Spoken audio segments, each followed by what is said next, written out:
Good morning student. Vidya Bharati public senior secondary school के YouTube channel पर आपका स्वागत है। और आज के वीडियो में आप देखेंगे जीवांश खाद बनाने की विधि। देखिए बेटा, ये अपना इस लेसन में थर्ड लेक्चर है जिसका नाम है जीवांश खाद बनाने की विधि। कल आपने कार्बनिक जो जीवांश खाद थी उसका वर्गीकरण देखा आपने, उसके बारे में आपने अध्ययन किया, उसकी परिभाषा देखी। आज आप देखेंगे कि इसको बनाया कैसे जाता है। जो ऑर्गेनिक मैन्योर है उसका मेथड क्या है। देखिए बेटा, खाद सब बनाते हैं, किसान सब जानते हैं कि किस प्रकार से खाद बनाते हैं, लेकिन कुछ ऐसी कमियां कर देते हैं जिससे उस खाद के जो न्यूट्रिएंट्स होते हैं वो वाष्प बनकर ऊपर चले जाते हैं, जो किसी के काम के नहीं होते हैं। भूमि में डाला या नहीं डाला न के बराबर हैं, क्योंकि उसमें न्यूट्रिएंट्स ही नहीं है, क्योंकि गोबर की खाद में बहुत सारे पोषक तत्व पाए जाते हैं जो जिसकी जानकारी मैं आज कराऊंगा। और आज से आप भी ये जो जीवांश खाद बना रहे हैं उसको मैं बता रहा हूं वैसे आपको बनाना है। और बहुत ही इजीली है अगर इसको थोड़ा सा देख रहे, क्योंकि किसान खाद बनाता है मानते हैं, लेकिन उसको जो वैज्ञानिक विधि है वो बनाने का तरीका नहीं है, गलत कर देते हैं। बहुत सारे किसान तो क्या होते हैं, जैसे वृद्ध किसान है वो क्या करते हैं बेटा, उनको तो पता रहता है। जो लघु किसान रहता है उसको पता नहीं रहता है, और वो वही सिस्टम जैसे पहले अपना रहा था वही सिस्टम आज भी अपना रहा है, जो एक बहुत बड़े गोबर की खाद में जो पोषक तत्व है उसका वो हास कर रहा है।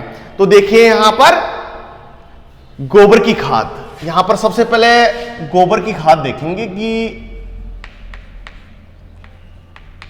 गोबर की खाद कहते किसे हैं, आपको पता होना चाहिए कि गोबर की खाद किसे कहते हैं, जिसको हम अंग्रेजी में मैन्योर्स के नाम से जानते हैं। ठीक है ना, ये ध्यान रखिए।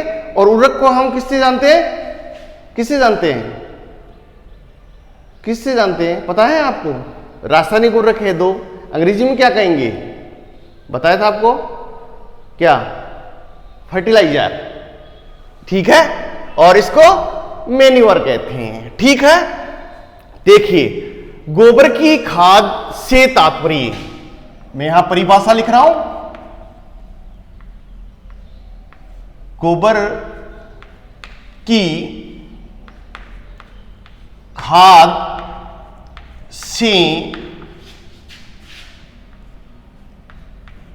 तात्पर्य। ठीक है ना, गोबर की खाद से तात्पर्य ऐसी खाद, ऐसी खाद से है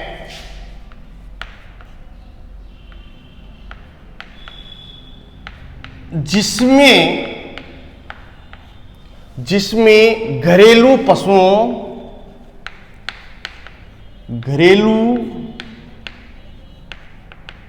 पशुओं जैसे मैं आपको बता रहा हूं, या गाय है, भैंस है,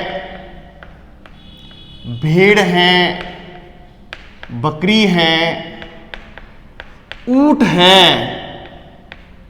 ठीक है बेटा, ऊंट, हाँ, बेल है, ये देखिए यहां बेल भी लिख देता हूं मैं, बेल आदि, कोष्टक बंद कर दीजिए, आदि के ठोस,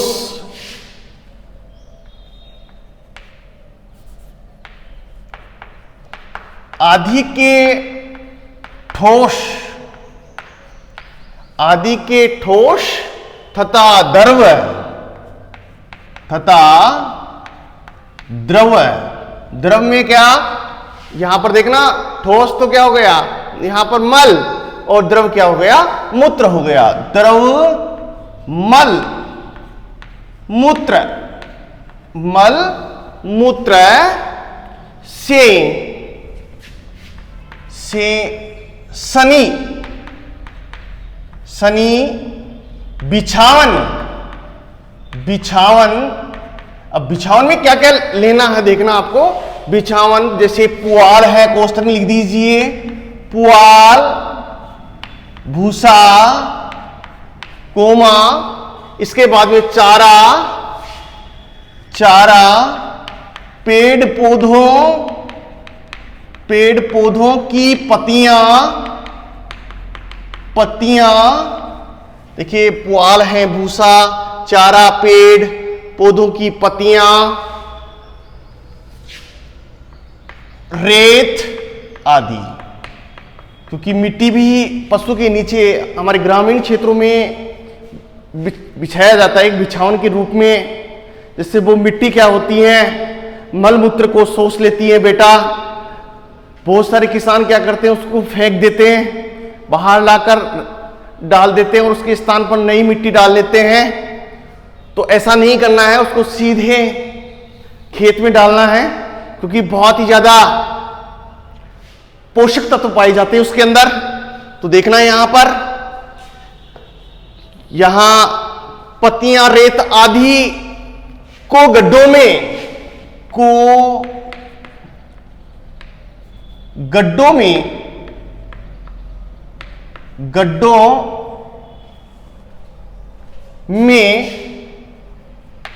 सड़ाकर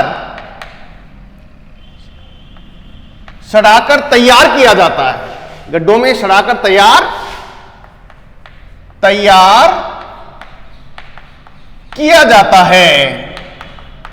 है। ठीक है, यहां पर मैंने आपका जो हेडिंग था जीवांश खाद बनाने की विधि, यहां देखिए बेटा, जीवांश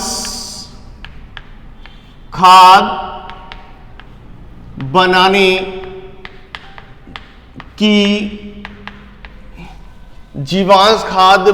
की विधि या खाद बनाने की विधि, ऐसे भी लिख सकते हैं आप, लेकिन अपने बोर्ड सिलेबस में दे रखा है जीवांश खाद बनाने की विधि। देखिए बेटा, हम लेसन नंबर 2 ये जो 4 नंबर का है और ये 1st यूनिट का है, इसके बारे में आप टॉपिक वाइज आप इसका अध्ययन कर रहे हैं। तो ये ध्यान रखिए बेटा, सबसे पहले इसकी डेफिनेशन देंगे। जीवांश खाद गोबर की खाद है, कंपोस्ट है, वर्मी कंपोस्ट है, हरी खाद है, ये सभी जीवांश खाद के अंतर्गत आती है। यहां पर मैंने सबसे पहले लिया है गोबर की खाद। तो आप लोग इसको शॉर्ट रूप में ऐसे लिख सकते हैं कि पशुओं के मलमूत्र एवं फसलों के अवशेषों के द्वारा तैयार किया हुआ पदार्थ गोबर की खाद होता है या देसी खाद कहलाता है। आप अपनी परिभाषा स्वयं बना सकते हैं। यहां पर मैंने वैज्ञानिक के द्वारा जो दी परिभाषा है वो मैं आपके सामने यहां पर लिखा है, तो देखना बेटा। गोबर की खाद से तात्पर्य ऐसी खाद से है, ध्यान से देखना, क्योंकि अगर ये वीडियो आप लोग देखेंगे तो आप लोगों को हर शब्द पता होगा। गोबर की खाद से तात्पर्य, यहां पर देखना, गोबर की खाद से तात्पर्य ऐसी खाद से है जिसमें घरेलू पशुओं, जिसमें गाय भी हैं, भैंस हैं, भेड़ हैं, बकरी हैं, बैल हैं, ऊंट आदि के ठोस तथा, क्योंकि जो पशु गोबर त्यागता है वो ठोस एवं अपच होता है, उसमें ऐसे अपचे हुए पदार्थ होते हैं जिसको हम सड़ाकर एक जीवांश का रूप बना देते हैं। तो देखिए, आदि के ठोस तथा द्रव मलमूत्र से सनी, मीन्स उसको सोसा हुआ, मलमूत्र को सोसा हुआ बिछावन जो पशु के नीचे बिछाया जाता है, जिसमें आप पुआल, जिसमें आप लोग कह सकते हैं घास है, भूसा जिसको आप लोग कह रहे, कोई भी जैसे धान का चारा है या जौ का है या गेहूं का है इसमें पेड़ पौधों की पत्तियां हैं, ठीक है बेटा, पेड़ पौधों की पत्तियां, रेत आदि को गड्ढों में सड़ाकर तैयार किया जाता है। तो ये हेडिंग है आपकी, यहां पर पहला टॉपिक है वो क्लियर होता है। इसके बाद में देखना गोबर की खाद के मुख्य घटक, अगला टॉपिक है, अगला टॉपिक देखना बेटा, टॉपिक अगला है गोबर, गोबर की खाद के मुख्य घटक, गोबर है ना, गोबर की खाद के मुख्य घटक, क्योंकि घटक पता होना चाहिए कि गोबर की खाद के मुख्य घटक कौन कौन से हैं, क्योंकि आज आप लोग इसकी जानकारी प्राप्त करेंगे। अपन तो इतने दिनों में तो क्या था कि खाद को ढेर के रूप में डाल रहे थे, और जैसे ही 2-3 महीने पुरानी हो गई, या बहुत सारे किसान तो ताज़ा गोबर ही खेत में डालते हैं, क्योंकि दिमाग का प्रकोप होता है। ये कभी भी भूल कर गलती नहीं करनी है बेटा कि आपकी भूमि के अंदर ताज़ा गोबर डाल दें। तो यहाँ पर देखना गोबर की खाद के मुख्य घटक, टॉपिक नंबर मैं सेकंड में बता रहा हूँ। यहाँ ये आपकी जो हेडिंग थी जीवांश खाद बनाने की विधि, सबसे पहले आप लोग टॉपिक देखे हैं, फर्स्ट टॉपिक देख लिया इसके अंदर गोबर की खाद, और सेकंड टॉपिक देखेंगे गोबर की खाद के मुख्य घटक कि कौन कौन से घटक है। गोबर की खाद के 3 मुख्य घटक हैं, यहां पर देखना गोबर की खाद के 3 मुख्य घटक हैं जो इस प्रकार से हैं, ठीक है ना। घटक है पहला क्या हो गया, गोबर, ये देखिए। दूसरा है मूत्र, और तीसरा है बिछावन। क्या है, बिछावन, ठीक है बेटा। बिछावन, यहां पर गोबर की खाद के मुख्य घटक कितने हैं, 3 हैं यहां पर, कितने हैं, 3। ये देखना, याद रखना आप लोग, 3 घटक हैं, पहला है गोबर, दूसरा है मूत्र, और तीसरा है बिछावन, ठीक है ना। ये आपको समझ में आ गया होगा। इसके बाद में देखना कि सबसे पहले हम गोबर के बारे में बात करते हैं। पहला घटक अपना गोबर है, देखना बेटा, पहला घटक क्या है, गोबर। देखिए गोबर, गोबर में कौन कौन से पोषक तत्व पाए जाते हैं उसके बारे में आप लोग जानकारी प्राप्त करेंगे।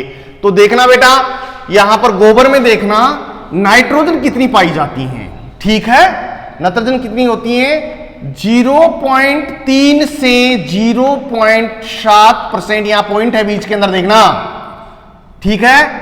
यहां पर फास्फोरस देखना कि गोबर में कितना फास्फोरस पाया जाता है, 0.25% फास्फोरस पाया जाता है। और इसके अंदर देखना पोटेशियम, पोटेशियम कितना होता है, पोटेशियम 0.3 से 0.5%, 0.3 से 0.5%, ठीक है ना। यहां पर ये तीनों न्यूट्रिएंट्स हैं, पोषक तत्व हैं जो इस गोबर में उपलब्ध होते हैं। ध्यान रखना, नाइट्रोजन, फास्फोरस और पोटेशियम। यहां दूसरा देखना बेटा, दूसरा में कौन सा अपना टॉपिक था, मूत्र, ये देखिए। तो यहां पर मूत्र में देखेंगे कि कौन कौन से न्यूट्रिएंट्स पाए जाते हैं। तो यहां पर नाइट्रोजन, क्योंकि कई बार जेट के अंदर प्रश्न पूछ लेता है, तो मूत्र में देखना नाइट्रोजन, मूत्र में नाइट्रोजन है कितनी, 0.4 से 1.35% नाइट्रोजन पाई जाती है। फास्फोरस देखना बेटा, फास्फोरस कितना होता है 0.05% से 0.05% से 0.10% फास्फोरस पाया जाता है। पोटेशियम देखना, पोटेशियम है 0.5 से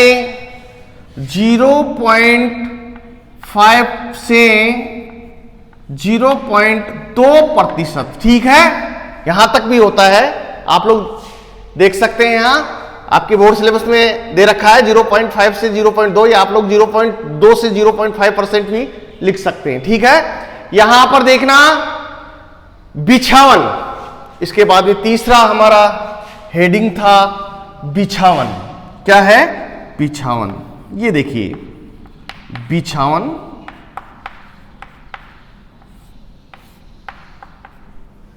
यहां आपने ये बिंदु क्लियर किया है कि गोबर में कौन कौन से न्यूट्रिएंट्स हैं जो आप लोगों को पता चल गया है, ठीक है ना। अगर आपने इसको गोबर की खाद में जो पोषक तत्व होते हैं ना एनपीके, तो इसका उत्तर ये होता है 0.5, 0.4, 0.5 एनपीके की मात्रा होती है। लेकिन यहां पर बता रखा है 2-5% दे रखा है, ठीक है ना। बहुत सारी किताबों में फास्फोरस 0.4% दे रखा है, और यहां पर 0.5 और 0.25 और 0.5 एनपीके, ठीक है ना, जो अभी मैं आपको बताऊंगा, ठीक है। इसके बाद में बिछावन देखना कि बिछावन में कौन से पोषक तत्व होते हैं। बिछावन में सभी पोषक तत्व, यहां पर देखना बिछावन में सभी पोषक तत्व विद्यमान, सभी पोषक तत्व उपस्थित है या विद्यमान उपस्थित होते हैं, ठीक है ना बेटा। सभी पोषक तत्व उपस्थित होते हैं या पाए जाते हैं। देखना बेटा, यह बिछावन यदि गोबर के ढेर में डाला जाता है तो उसमें वायु संचार अच्छा होता है। क्या होता है? वायु संचार अच्छा होता है, ठीक है। अगर गोबर की खाद के जो ढेर होते हैं, ढेरी होती हैं, यदि इस बिछावन को डाला जाता है तो वायु का संचार अच्छा होता है, ठीक है। और इसके साथ में देख लो, वायु संचार अच्छा होगा तो जीवाणु की क्रिया, जीवाणु क्या करेगा? अच्छी प्रकार से क्रिया करेगा। हाँ, जीवाणु की क्रियाशीलता बढ़ जाती है, जीवाणु की क्रियाशीलता बढ़ जाती है। ये बिछावन के अंदर सभी न्यूट्रिएंट्स हैं, क्योंकि मैंने एक एक के बारे में यहां नहीं बताया है। यहां पर ये गोबर में, मलमूत्र में, क्योंकि इससे सना होता है बिछावन, तो इसके अंदर हमने इसको सीधा लिख दिया है। बिछावन में सभी न्यूट्रिएंट्स मौजूद होते हैं। गोबर की ढेरी के अंदर बिछावन को डालने से वायु संचार अच्छा होता है और साथ में जीवाणु की क्रियाशीलता बढ़ जाती है, जिससे वो खाद क्या है? शीघ्रता से गल कर सड़कर तैयार हो जाता है, गल सड़कर तैयार हो जाता है। इसके बाद में देखना बेटा, यहां पर गोबर की खाद में पोषक तत्व है, यहां पर हेडिंग लिख रही है। अगला टॉपिक अपन ले रहे हैं कि गोबर की खाद में पोषक तत्व। ये देखिए, यहां पर टॉपिक डाल देता हूं मैं, टॉपिक थर्ड या तीसरा टॉपिक लिख सकते हैं आप। टॉपिक यहां पर देखिए, गोबर की खाद में पोषक तत्व है। गोबर की खाद में पोषक तत्व, ये देखिए बेटा, गोबर की खाद में पोषक तत्व है। कौन कौन से पोषक तत्व होते हैं? तो मैंने आपको पहले ही बताया है कि गोबर की खाद में लगभग सभी पोषक तत्व उपस्थित होते हैं। लेकिन मैं आपको यहां बता रहा हूं आपको, जैसे गोबर की खाद में है नाइट्रोजन, ठीक है, फास्फोरस और पोटेशियम, ठीक है, इसके साथ में कैल्शियम, ठीक है, मैग्नीशियम, ठीक है, इसके बाद में देखना कॉपर, इसके बाद में देखना सल्फर, इसके बाद में देखना आयरन, इसके बाद में देखिए आप लोग जिंक, इसके बाद में देखो मैग्नीज, मैग्नीज, ठीक है, ये न्यूट्रिएंट्स पाए जाते हैं। यहां पर देखना nitrogen, phosphorus, potassium, calcium, magnesium, copper, sulphur, iron, zinc और मैग्नीज आदि पोषक तत्व पाए जाते हैं। ठीक है ना, देखा आपने गोबर की खाद में कितने न्यूट्रिएंट्स हैं? Nitrogen, phosphorus, potassium, calcium, magnesium और कॉपर, सल्फर, आयरन, जिंक और मैग्नीज, ये इतने न्यूट्रिएंट्स हैं। 2, 4, 6, 2, 8, 10 न्यूट्रिएंट्स हैं। वैसे पौधों को कितने न्यूट्रिएंट्स की आवश्यकता होती है? कितने आवश्यक तत्व हैं? कितने आवश्यक पोषक तत्व हैं? 17। ठीक है ना, पहले 16 ही थे, आज 17 हैं पौधे की वृद्धि के लिए आवश्यक पोषक तत्व, जो अकेला गोबर की खाद दे रहा है, आपको बाहरी स्रोतों से लाकर देने की जरूरत नहीं है। ठीक है ना, तो अगला देखिए आप, गोबर की खाद में पोषक तत्व यहां पर देखना नाइट्रोजन, नाइट्रोजन कितना पाया जाता है इसके अंदर? 0.05%। और फास्फोरस देखना बेटा यहां पर फिक्स है, गोबर की खाद में पोषक तत्व ये फिक्स मानिए आप लोग 0.25%। और पोटेशियम है, यहां पर पोटेशियम देखिए बेटा 0.5% ही है।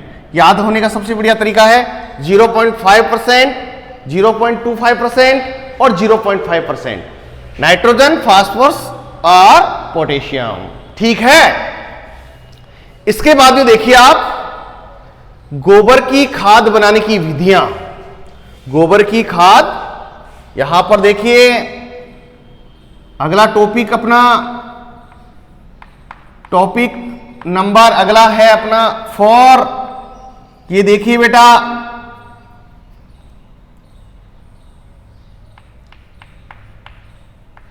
गोबर की खाद बनाने की विधि। ठीक है, गोबर की खाद बनाने की विधि है कि गोबर को जो गोबर की खाद है उसको कैसे बनाया जाता है, क्योंकि आपने सारी बातें देख लिया। देखिए यहां आपने गोबर की खाद की परिभाषा भी देखा है, जिसको आप मैन्यूअर कहते हैं। ठीक है, इसकी परिभाषा देख लिया कि इसकी परिभाषा यह है, क्या है कि गोबर की खाद से तात्पर्य ऐसी खाद से है जिसमें घरेलू पशुओं, जिसमें गाय, भैंस, भेड़, बकरी, ऊंट, बैल आदि के ठोस तथा द्रव मल मूत्र से सनी, बिछावन, पुआल है, भूसा, चारा, पेड़ पौधों की पत्तियां, रेत आदि को गड्ढों में सड़ाकर तैयार किया जाता है। आज तक आप लोग इसकी परिभाषा नहीं देखी होगी, लेकिन आपने आज इसकी परिभाषा देख ली है कि साहब, और स्पष्ट है, किसान इसको परिभाषा को देखकर आसानी से इसको बना सकता है इस खाद को। यदि वो वीडियो के पास में बैठता है तो आसानी से, जिस जैसे मैं बता रहा हूं वैसे वैसे वो अपने घर पर बना सकता है, अपने प्रक्षेत्र में या अपने फार्म पर या अपने खेत पर। एक ही बात है, प्रक्षेत्र कह दो, फार्म कह दो, खेत कह दो, ठीक है, फील्ड कह दो, वो अपने वहां पर बना सकता है। इसके बाद में टॉपिक नंबर 2 में देखा कि गोबर की खाद में कौन कौन से मुख्य घटक हैं, जो मैंने आपको 3 घटक बताए। कितने? 3 घटक बताए। पहला है गोबर, दूसरा है मूत्र और तीसरा है बिछावन। ठीक है, अब इन तीनों घटकों में मैंने आपको पोषक तत्वों की मात्रा भी बता दी है, ताकि जेट के अंदर प्रश्न बने तो आप लोग गलत ना करें। तो यहां पर देखिए नाइट्रोजन बताया है, फास्फोरस बताया है और पोटेशियम बताया। किसमें? गोबर में। कि गोबर में नाइट्रोजन कितना पाया जाता है, फास्फोरस कितना पाया जाता है, पोटेशियम कितना पाया जाता है। ठीक है, यहां पर देखना 0.3 से 0.5%, लेकिन यहां मैंने कितना रख दिया है, 0.5% रख दिया, क्योंकि यहां तक न्यूट्रिएंट्स पाए जाते हैं। यहां 0.7 बहुत ऐसी कंडीशन है, ऐसा पशु होता है जिसमें अच्छी प्रकार से भोजन को पचाने का होता है और वो मल के द्वारा बाहर निकालता है। तो ऐसे बहुत सारे कम पशु होते हैं जिसमें 0.7% तक नाइट्रोजन पाई जाती है। ठीक है, लेकिन यहां पर मैंने फैक्ट बता दिया है 0.5%। ठीक है, यहां पर पोटेशियम भी देखा अब 0.3 से 0.5%। ठीक है, ये देखिए बेटा, यहां पर पोटेशियम की मात्रा भी 0.5% रखी है।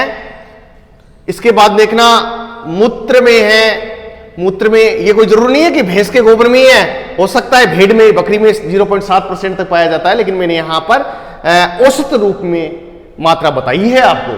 ठीक है, आप लोग ये कहेंगे सर गोबर में तो 0.5 भी है, क्योंकि ये फला किताब में फला नोट में, क्योंकि हमारे एग्रीकल्चर के अंदर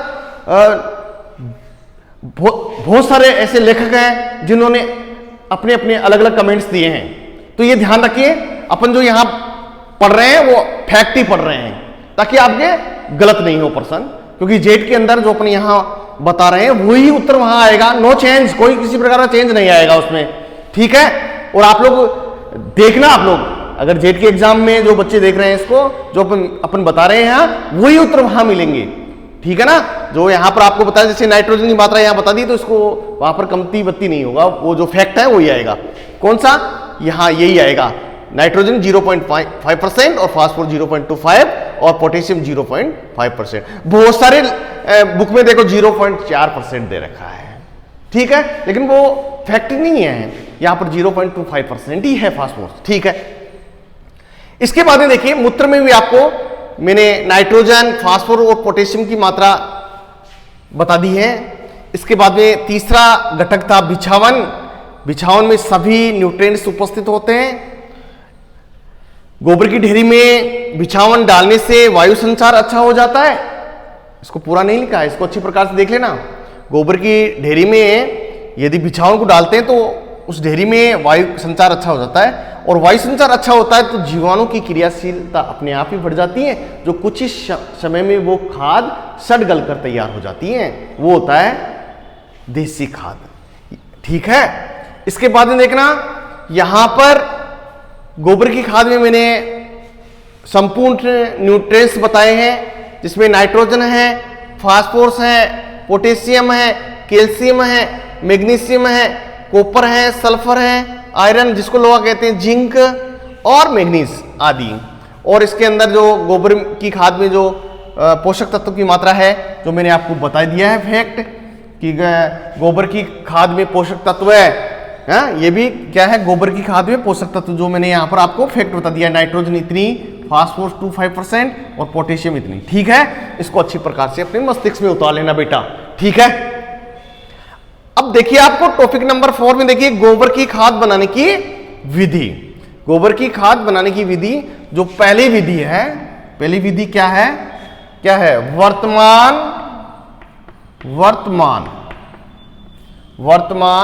में प्रचलित विधि या वर्तमान प्रचलित विधि, वर्तमान प्रचलित विधि। ठीक है, वर्तमान जो इस समय, वर्तमान ध्यान से सुनना, लिखने से ज्यादा सुनना आप लोग। ठीक है, वर्तमान प्रचलित विधि, इसको समझना है। वर्तमान में जो विधि अपनाई जा रही है वो सर्वाधिक दोषपूर्ण है, वो सर्वाधिक दोषपूर्ण है, क्योंकि किसान क्या कर रहा है बेटा, 4-5 पशु वो पाल रहा है या एक पशु पाल रहा है, तो वो ढेरी के रूप में वो परत बाई परत वो खुले में डालता रहता है। देखा होगा, जो अपने घर के आसपास देखा करो आप लोग। ठीक है, अपने आजू बाजू देखना कि वो गोबर के ऊपर गोबर डालते ही रहते हैं। ठीक है, तो ऐसे करने से क्या होता है, उस गोबर में जो नमी होती है वो वाष्प बनकर उड़ जाती है, जिसमें बहुत सारे न्यूट्रिएंट्सों की हानि होती है। जो सूख कर वो किसका रूप ले लेते हैं, कंडे का रूप ले लेते हैं। कंडे का मतलब जानते हो, छाने, जो हमारी खेती के लिए अनुपयोगी होते हैं। ठीक है ना। तो ये जो विधि आप लोग वर्तमान में अपना रहे हैं वो बिल्कुल गलत है, दोषपूर्ण है। ऐसी विधि ना अपनाएं। ठीक है ना। इसमें लिखने की कोई आवश्यकता नहीं है, इसको समझने की बात है। वर्तमान में प्रचलित जो विधि है वो दोषपूर्ण है, ऐसी विधि नहीं अपनानी चाहिए। और इस विधि से ज्यादा किसान गोबर की खाद तैयार कर रहे हैं, वो गलत तरीका है।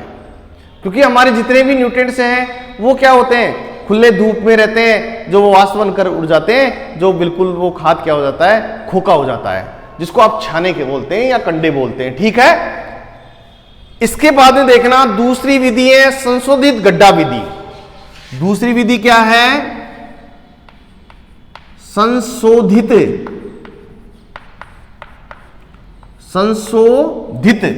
क्या, संशोधित गड्ढा विधि।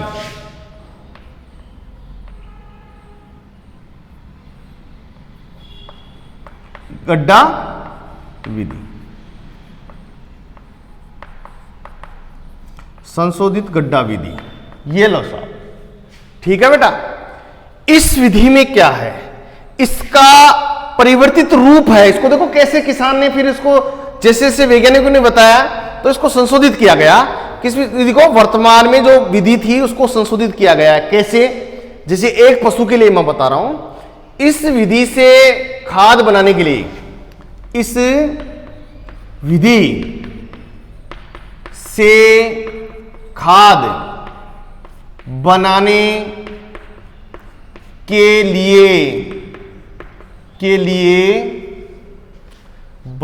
लिए 1 मीटर गहरी, ध्यान से देखना बेटा, 1 मीटर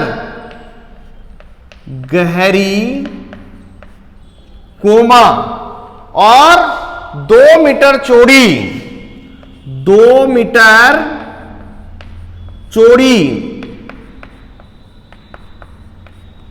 तथा 3 मीटर